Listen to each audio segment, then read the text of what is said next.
మెదక్ జిల్లా చేగుంట నర్సింగ్ మండలాల్లో ఉన్న 80 మంది కళ్యాణ లక్ష్మి షాదీ ముబారక్ దబ్దారులకు చెక్కులను జిల్లా ఇన్ఛార్జ్ దేవాదాయ అటవీ శాఖ పర్యాటక మంత్రి వర్యులు కొండా సురేఖ దుబ్బాక ఎమ్మెల్యే కొత్త ప్రభాకర్ రెడ్డి ఆధ్వర్యంలో పంపిణీ చేశారు.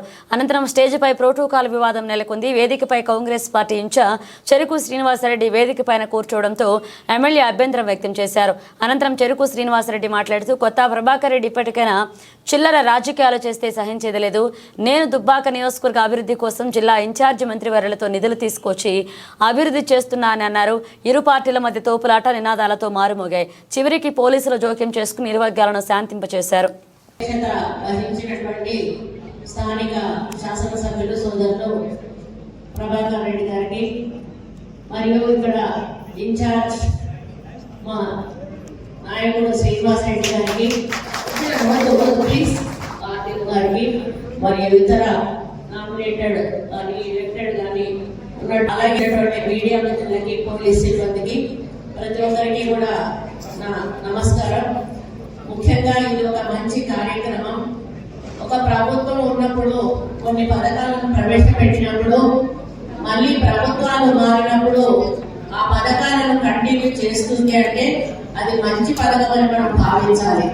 అప్పుడు రాజశేఖర రెడ్డి గారు ఉన్నప్పుడు రాజీవ్ ఆరోగ్యశ్రీ లాంటి కార్యక్రమాలు కానీ, ఫీజు రియంబర్స్మెంట్ లాంటి కార్యక్రమాలు కానీ, రైతు రుణమాఫీ లాంటి కార్యక్రమాలు కానీ చేసినప్పుడు మళ్ళీ వచ్చే ప్రభుత్వం వాటిని టేక్ ఓవర్ చేసి మళ్ళీ కంటిన్యూ చేయడం జరిగింది.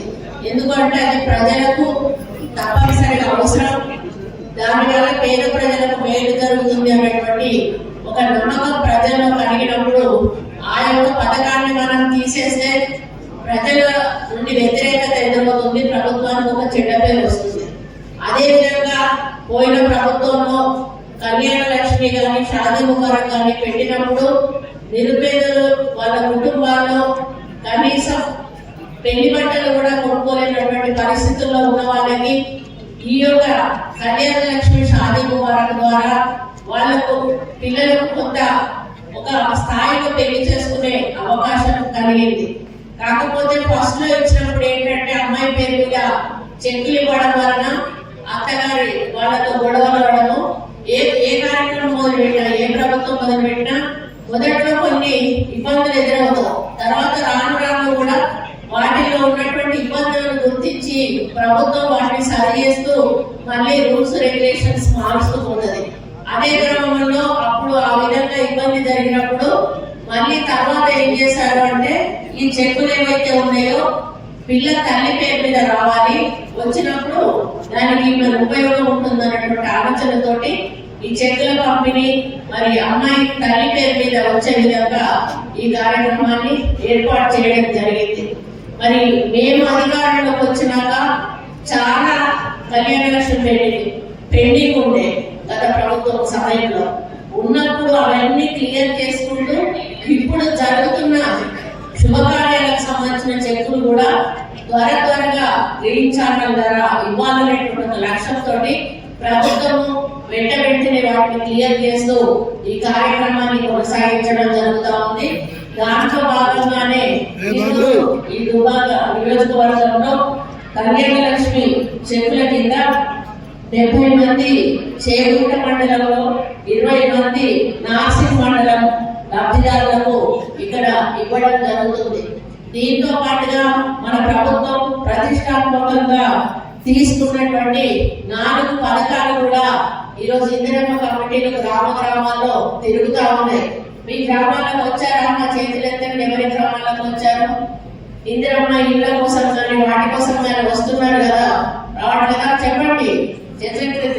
మరి అది అన్ని గ్రామాలు వచ్చి ఉంటారు. ఇప్పటికంటే నిన్నటి నుంచి 16వ తేదీ నుంచి స్టార్ట్ అయింది. ఒక్కొక్క గ్రామంలో వస్తారు. వచ్చి 4 పథకాల గురించి రైతు భరోసా ఒకటి, ఇందిరమ్మ ఇల్లు ఒకటి, మరి రేషన్ కార్డు ఒకటి,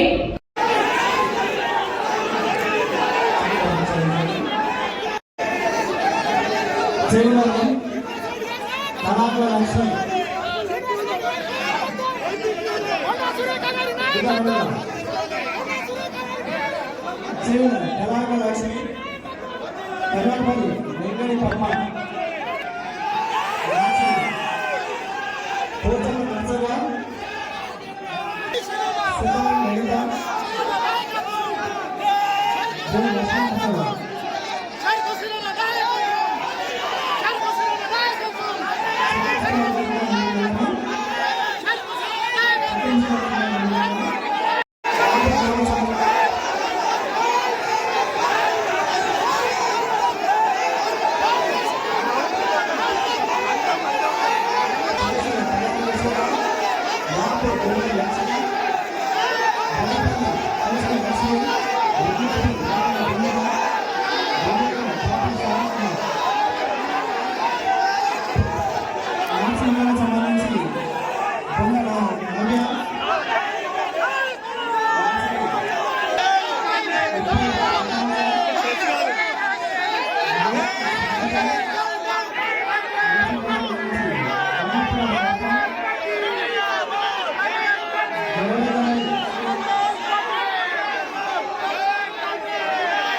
you.